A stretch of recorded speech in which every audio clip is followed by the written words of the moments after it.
Oi, pessoal, tudo bem? Eu sou a Vanessa e hoje a gente está dando continuidade à nossa série de vídeos da leitura conjunta do livro Mude Seus Horários, Mude a Sua Vida. No capítulo anterior ao que a gente vai falar hoje, então, capítulo 2, o autor ele divide o dia em 6 blocos de mais de 4 horas.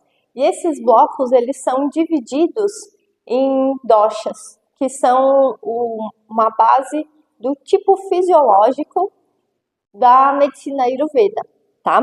Então, o autor ele vai dividindo o dia de 4 em 4 horas, de acordo com os doshas, e a gente vai entendendo o que seria mais adequado realizar naquele bloco de horas. Então, vamos começar só um breve resumo, né? Então, das 6 às 10, a gente está num estado kapha, que é um estado mais de aterramento, de calma. Então, como é um horário que a gente precisa acordar e dar início ao nosso dia, a gente sente uma lentidão e por isso a gente precisa ativar o nosso corpo para acordar, seja por uma meditação, atividade física ou mesmo pela alimentação. No próximo bloco, das 10 às 2 da tarde, já é classificado o dosha Pitta.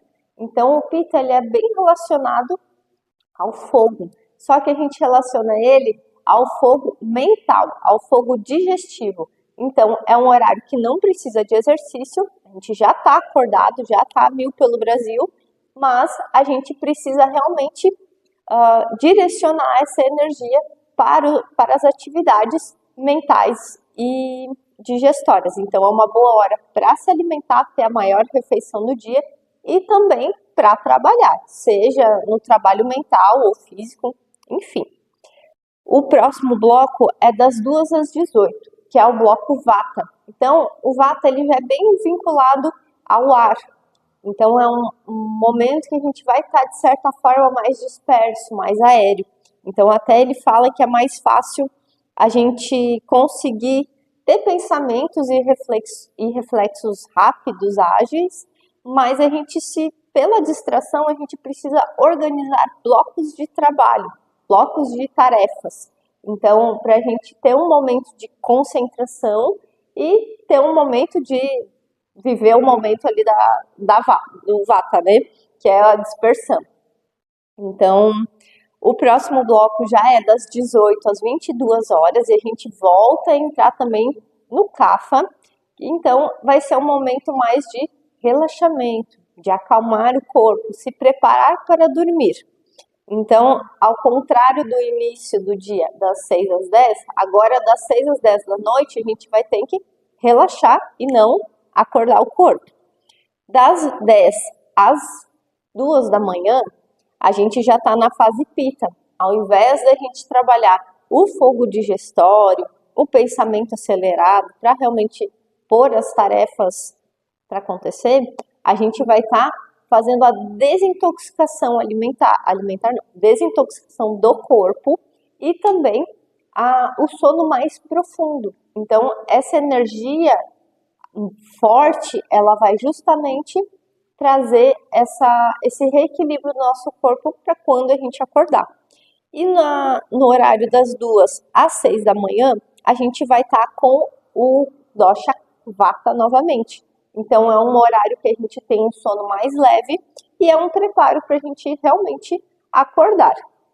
Então, basicamente, no vídeo passado, ao final do capítulo, eu fiz um desafio com vocês, que era fazer refeições no horário ali entre 11h30, meio-dia e meia, que é o fogo digestivo, e focar mais no horário e nos nutrientes do que realmente nas calorias. A segunda coisa era fazer exercícios pela manhã, independente do horário, mas se conseguirem antes das 10, né? Melhor, para a gente já ter esse acordar mais forte. E também dormir sempre no mesmo horário, que o autor recomenda adormecer entre 10 e 10 e meia. Mas, focando agora no capítulo 3, que é o objetivo real desse vídeo, É o capítulo para a gente aprender a escutar o nosso corpo. Então, se atentar aos sinais que o nosso corpo dá. Mas como eu falei no primeiro vídeo, às vezes a gente está tão no corre-corre da nossa rotina que a gente não dá atenção para essas coisas. Ou melhor, só dá quando o negócio já está de mal a pior, né?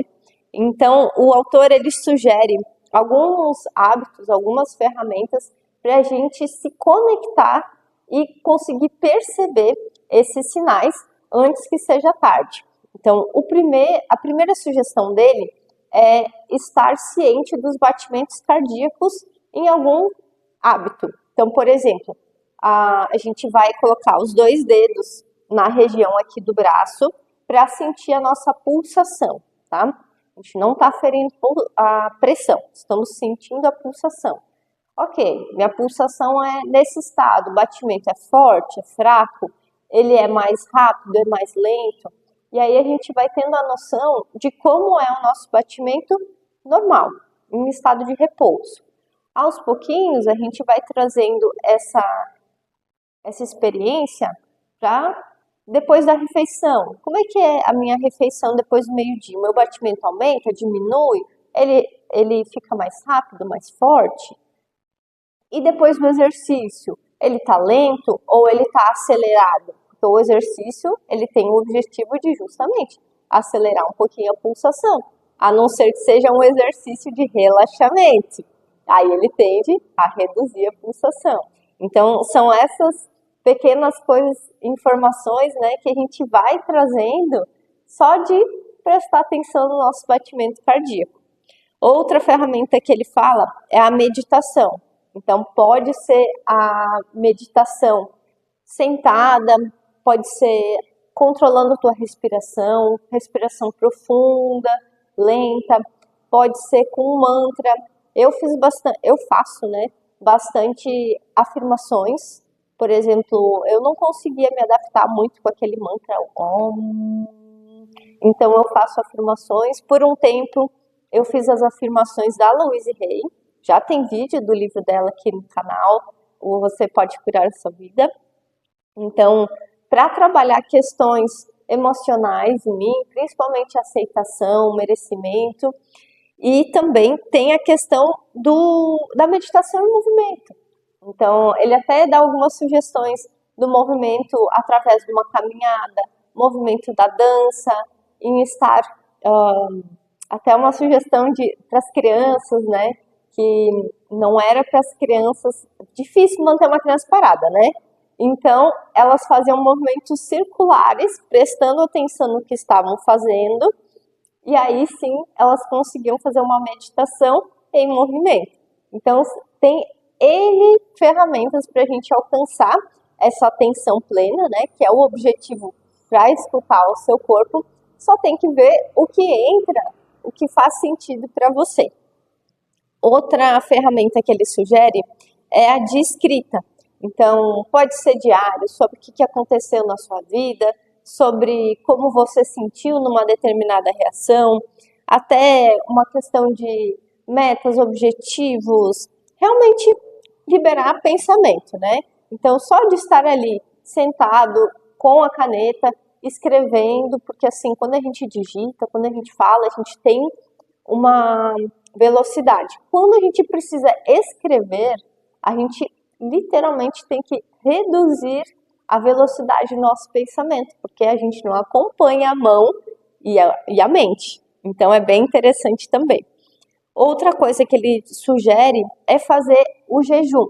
Até no livro, ele não recomenda fazer o jejum de 24 horas, mas sim fazer o jejum de pular a última refeição. Então, como a gente já está, como estava dizendo no capítulo 2, a gente está numa fase CAFA, que a digestão já é mais lenta, que a gente já precisa gastar muita energia e nem deveria gastar muita energia, por isso uma refeição mais leve no período da noite, ele sugere pular essa refeição para que o corpo realmente consiga digerir bem os nutrientes que ele recebeu durante o dia e também você sentir o seu corpo mais leve, com algum entendimento, alguma sensação melhor quando acordar e realmente começar o dia se alimentando bem. Então, jejum também é uma possibilidade, mas não uma coisa extrema, uma coisa dentro do possível, tá? E por último, também trabalhar o conhecimento dos sinais que o nosso corpo dá através de toxinas que a gente expele. Então, o autor ele sugere raspar a língua ao acordar, ver se ela tá com uma... Desculpa, gente, tem um cachorro aqui, tá tudo certo. Raspar a língua quando a gente acorda, não forte, bem suave, pra gente sentir se a língua tá bem, tá soltando muita toxina, ou seja, se ela tá branquinha, ou pior, se ela tá amarela, se ela tá grossa, se ela tá mais levezinha. Então, tem várias coisas que a gente pode também observar. Assim como as fezes, que não é uma coisa que todo mundo olha, né? A gente vai aprendendo a enxergar isso aos poucos e aceitando que as fezes falam muito sobre nós, por incrível que pareça. Mas, enfim, além disso, a pele. Então, quando a gente está com a pele com erupções, com espinha, acne, pode ser na região do rosto, das costas, dos braços, das pernas. Então, a gente vai entendendo o que às vezes é uma alimentação que proporciona, é o estresse que proporciona, ou o próprio hábito de fazer algo ou não fazer algo. Então, um exemplo simples da pele. Quando eu me estresso, eu tenho espinha, me dá coceira nessa região aqui, ó. Aqui e aqui. É batata. Então, é uma coisa que cada pessoa sente de um jeito diferente. Então, eu já sei, quando começa a vir alguma coisa, é a reação do meu próprio estresse. O que eu vou fazer, gente? Vou ter que lidar com o meu estresse. E é basicamente isso. Então, o autor dá essas sugestões para justamente a gente aprender a enxergar o que pode estar causando isso. Mas até eu entender que realmente essas erupções nessa região do rosto eram do estresse, eu tive que melhorar muito. Tive que melhorar minha alimentação, reduzir açúcar, tirar o leite que eu tenho intolerância. Então, assim, porque antes, eu como doce, eu como porcaria final de semana por causa disso. Mas na verdade era estresse.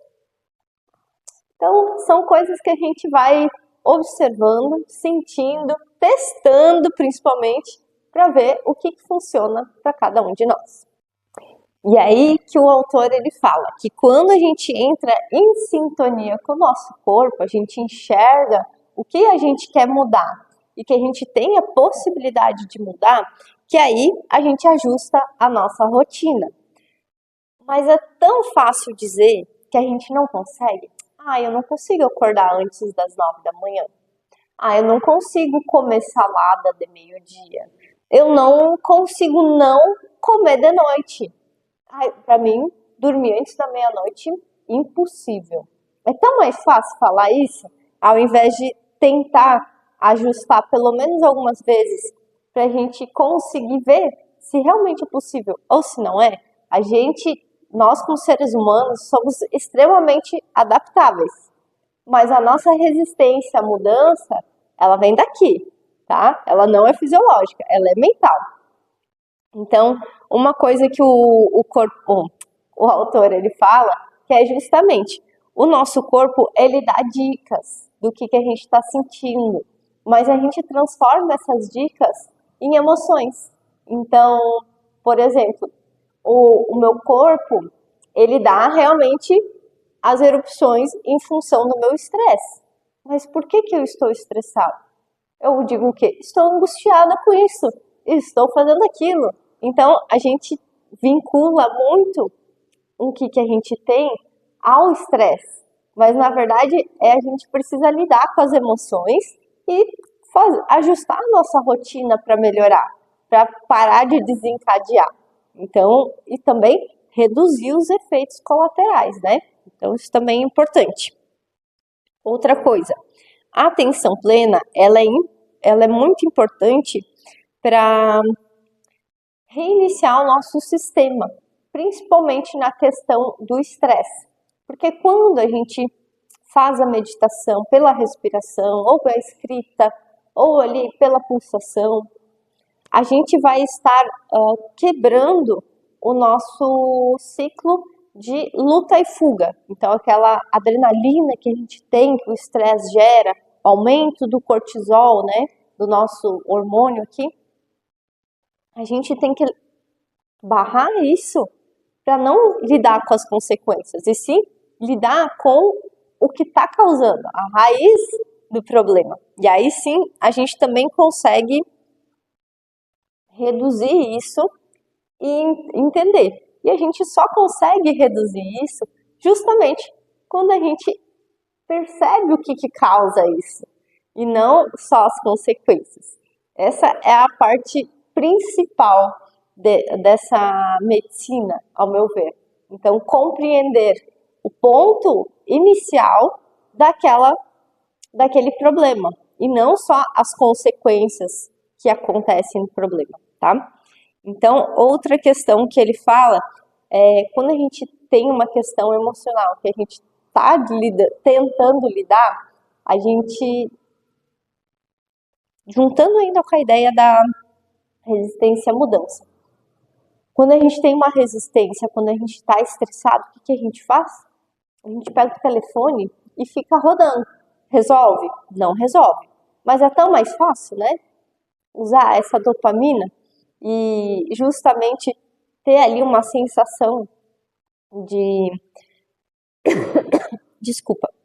Ter uma sensação de suprimir, abafar os nossos desconfortos momentâneos, né?